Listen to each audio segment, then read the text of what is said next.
Church, we are at war. But it is not a fight against flesh and blood. It is against the schemes of the devil, against the rulers, against the authorities, against the cosmic powers over this present darkness. And so are you ready for the battle? Are your souls prepared?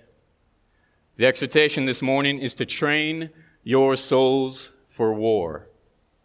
In Ephesians 6, Paul talks to us about the armor of God, the belt of truth, the breastplate of righteousness, the shoes with the readiness of the gospel of peace, the shield of faith, the helmet of salvation, and the sword of the Spirit. Yet, do we know how to make ourselves useful for the cause of Christ? What does Christian warfare look like? What are the fundamental skills of the fight of faith?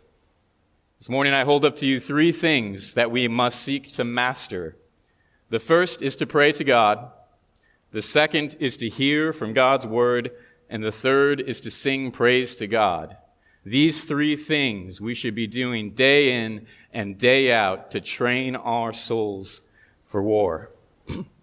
I commend growing in these areas to everyone, for they are weapons of righteousness. And our aim should be to be as skilled in spiritual warfare as the men who came to David at Ziklag were.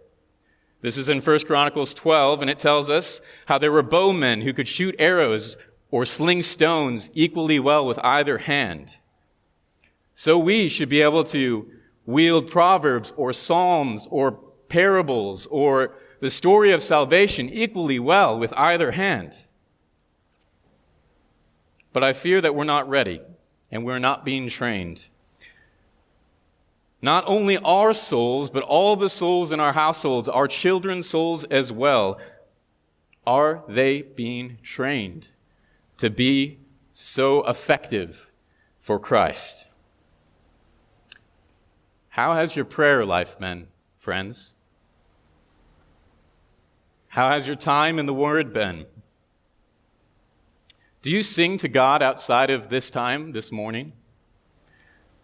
These are things we ought to do every day throughout the day. Are you doing them?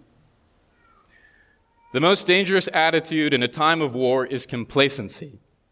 To be lulled into thinking that there is no threat, there's no enemy. This morning I ask, would you fight alongside me as we go to war?